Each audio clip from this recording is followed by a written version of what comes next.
আসসালামু আলাইকুম। আমি নাসরিন ইসলাম ডেলি ব্লগ পেজ থেকে ছুটির দিনের আর একটি ব্লগ নিয়ে চলে আসছি সরাসরি রান্নাঘরে। বন্ধুরা, খুবই দুর্দশায় আছি। দেখেন, একদমই চুলা জ্বলছে না। বের করে নিলাম কারি কুকার আর রান্না বান্নাও শুরু করব। কিচ্ছু করার নাই, সারা বছরই আসলে গ্যাসের ঝামেলা। আর আজ একদমই চুলায় জ্বলছেই না। এই যে দেখেন, আমি দেখাই কি অবস্থা। বাবুর খিচুড়ি বসিয়েছি সেই সকালে, এখনো পর্যন্ত পানিতে বলকই আসে নাই। আর আজ হচ্ছে ছুটির দিন, স্পেশাল ইলিশ মাছ আর কাঁচকলা দিয়ে আমি পাতলা ঝোল করব। অনেক দিন থেকে কেন যেন মনে হচ্ছে যে কাঁচকলা আর ইলিশ মাছ খেতে হবে। আর তাই তো ইলিশ মাছ আর কাঁচকলা নিয়ে আজ রান্নাঘরে চলে আসছি। ফুল ভিডিওটা সঙ্গে থাকেন, আশা করছি আপনাদের ভালো লাগবে। প্রথমে কড়াইয়ে তেল দিয়ে দিব পরিমাণ মতো।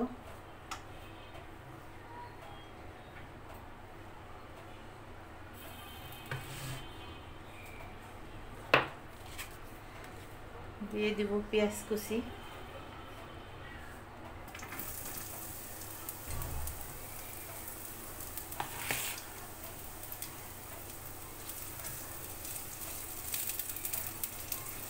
পেঁয়াজটা ব্রাউন করে ভেজে নিব।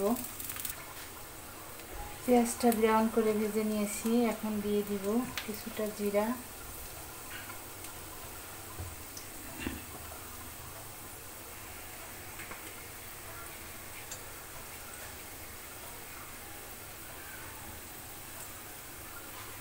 জিরাটা দিয়ে নেড়ে ছেড়ে পেঁয়াজটা এখন তুলে নিব। পেঁয়াজটা তুলে নিয়ে ওই তেলের ভিতরে আমি এই যে মাছটা দিয়ে দিলাম। মাছে হালকা পরিমাণ ডিম হয়েছিল, এই যে ডিমটাও দিয়ে দিচ্ছি ভেজে নেওয়ার জন্য। মাছটা হালকা করে কষা করে ভেজে তুলে নিব। মাছটা ভেজে তুলে নিয়ে ওই তেলের উপরে আমি আবারও কাঁচকলাটা দিয়ে দিলাম। কাঁচকলাটা দিয়ে লবণ, হলুদ আর হচ্ছে সামান্য ধনিয়া গুঁড়া দিয়ে এই যে কাঁচকলাটা ভালো করে কষিয়ে নিচ্ছি। যেহেতু ইলিশ মাছ, এখানে কিন্তু আমি কোনো আদা, রসুন, জিরা এগুলা কোনো কিছুই ব্যবহার করব না। জাস্ট ভাজনাটা ভেজে দিয়ে নামানোর আগে নামিয়ে দিব। যেহেতু ইলিশ মাছের নিজস্ব একটা ফ্লেভার আছে, সেই ক্ষেত্রে অন্য মশলা ইলিশ মাছের দরকার হয় না।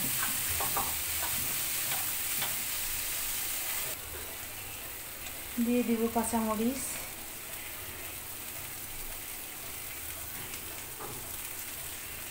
কলাটাও কষানো কমপ্লিট হয়ে গেছে। দিয়ে দিব পানি, অল্প পরিমাণেই পানি দিব, কারণ কাঁচকলাটা সিদ্ধ হতে খুব বেশি সময় লাগে না।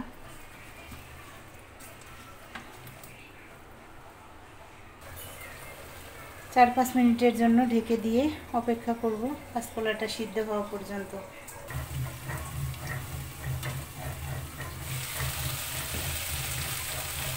কলার পানিটা শুকিয়ে গেছে, কলাটাও 90% সিদ্ধ হয়ে গেছে। এখন আমি দিয়ে দিব ঝোলের পানি।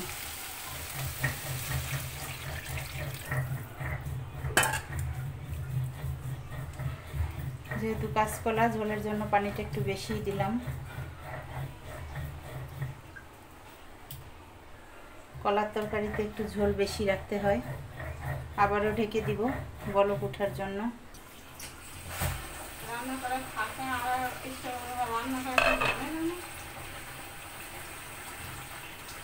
তরকারিতে বলক উঠে গেছে, এখন আমি ভেজে রাখা মাছটা দিয়ে দিব।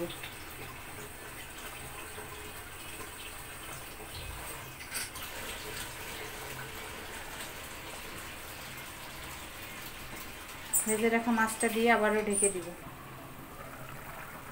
মাছটা দিয়েও 2-3 মিনিটের মতো ঢেকে ফুটিয়ে নিলাম। এখন হচ্ছে বেটে রাখা এই যে ভাজনাটা দিয়ে দিব।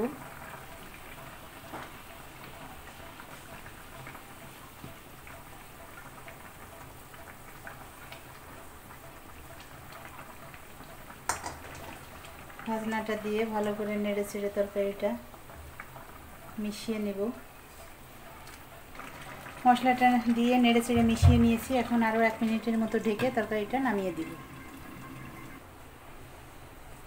মশলাটা দিয়ে 1 মিনিটের মতো ঢেকে ফুটিয়ে নিলাম। বন্ধুরা, এই হচ্ছে আমার ইলিশ মাছ আর কাঁচকলার ফাইনালি লুক।